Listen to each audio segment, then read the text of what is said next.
Ponytails. Read by Scribbler.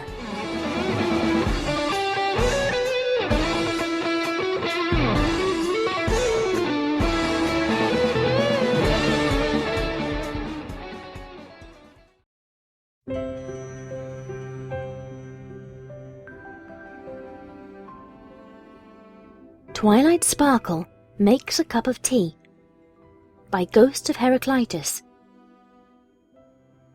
The first thing you do is get the right sort of water. Ponyville has wonderful spring water that comes up through the chalk beds, but it is too hard. Twilight distills hers in the laboratory downstairs and then adds just the right amount of impurities to give it a good bite.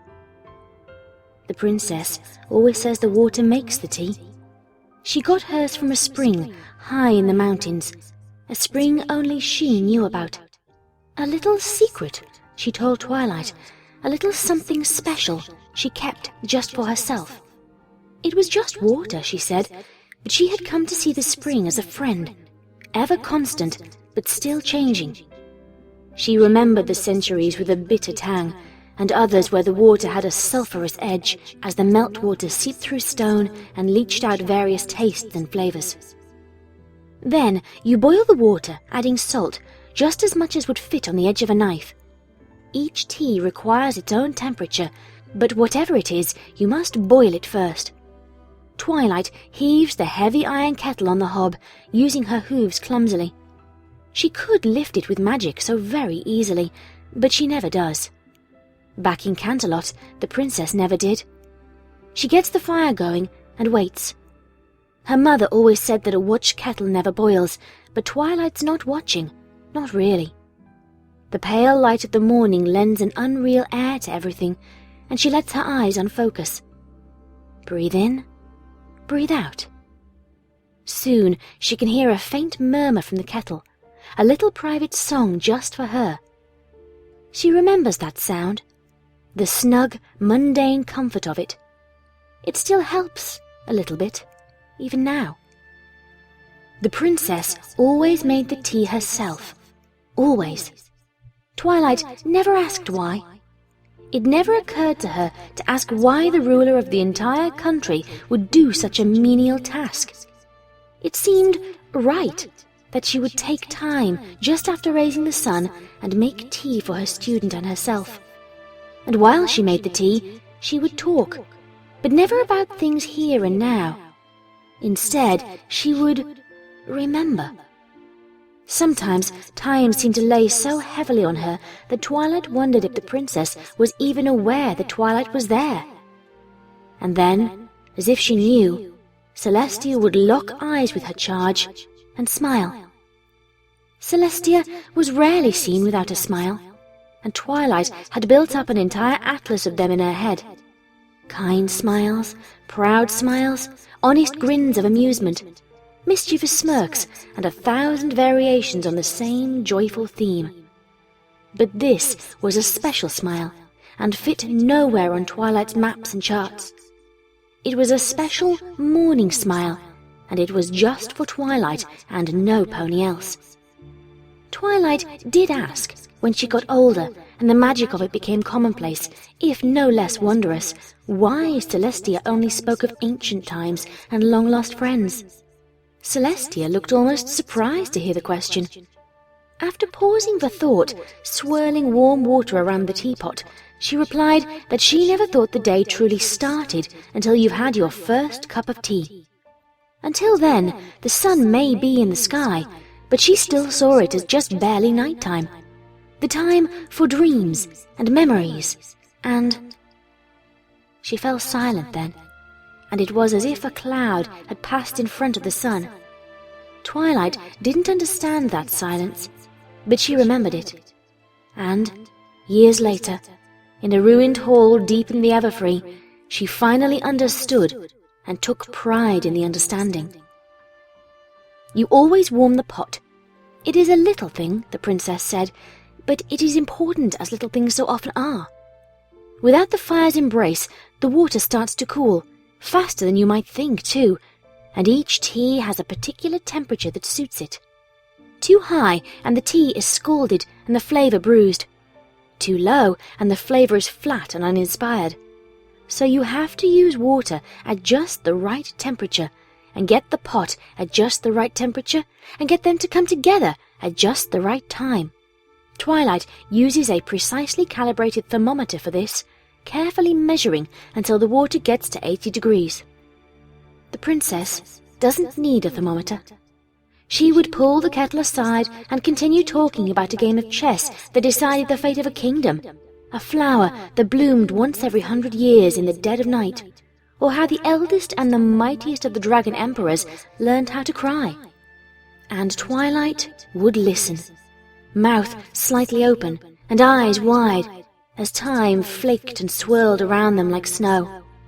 And then, no matter how deep in the story the princess would, without so much as a pause, reach out to the water which had attained just the right temperature. And every time, Twilight gave a little start of surprise, because every time she would forget about kettles and tea and time itself, so lost was she in the words. Twilight keeps her tea in copper tins lined with glass. The tins were a gift from the princess, and Twilight still marvels at them. They are like her, she thinks, simple, unadorned. Twilight reaches out towards the tin with jasmine tea. She makes a show of checking the label, though she knows she has got the right one. It is in the same place every time. She takes out a copper spoon used for this and nothing else, and carefully measures 3 spoonfuls. 1 for her, 1 for the pot, 1 for the princess. Habit dictated that there should be 3 spoonfuls, and Hope didn't have the heart to disagree. Princess Celestia loves tea.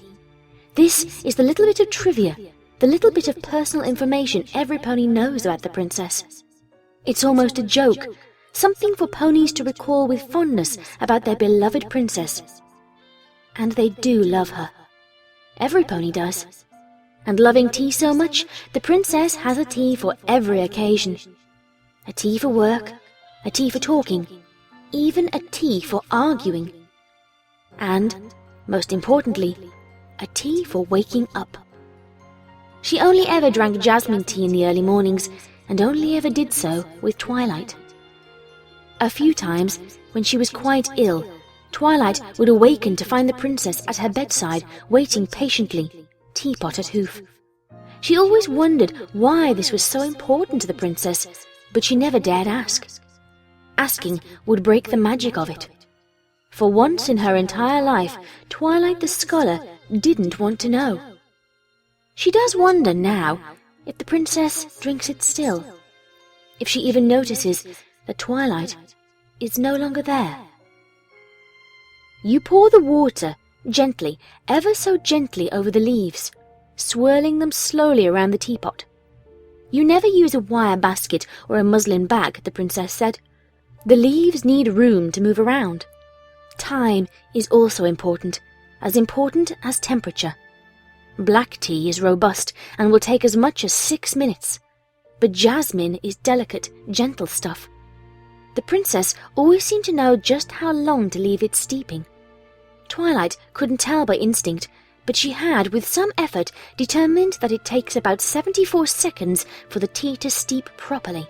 She's sitting now, her mane not even properly combed, sleep still clinging to her eyes, and watching the stopwatch unblinkingly. 62. Time to lift. 70. Pour. The liquid hits the silver strainer, and a small jot of it spills onto the countertop. 2 cups, the liquid in them the colour of pale gold. 74. Done.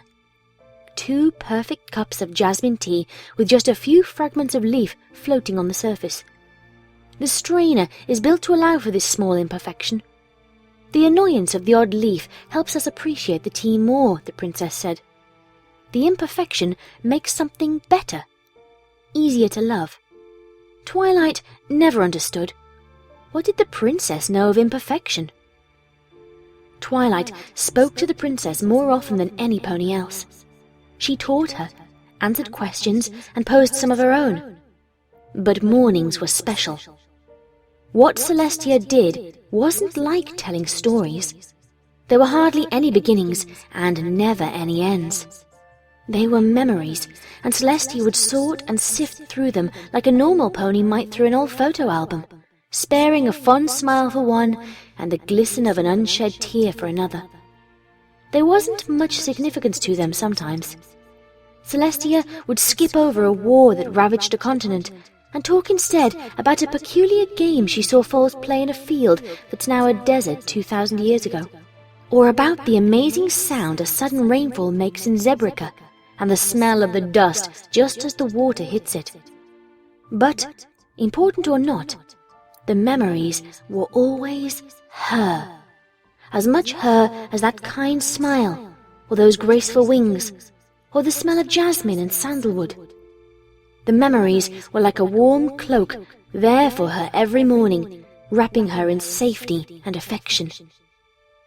Twilight stares at the two cups, steam gently rising above them in two narrow wreaths which, buffeted by an errant gust of wind, twirl together. She closes her eyes and inhales. She holds that breath as long as she can, unwilling to let it go. At length she can bear it no longer and lets it all out in one long shudder. She then grasps the teacups in her telekinesis and gently tips them over into the sink. She doesn't like jasmine tea, and never did. Carefully, so very carefully, she puts the cups away for next time. She dries her eyes, which had gotten unaccountably wet, and goes off to sort books and do other sensible, reasonable things.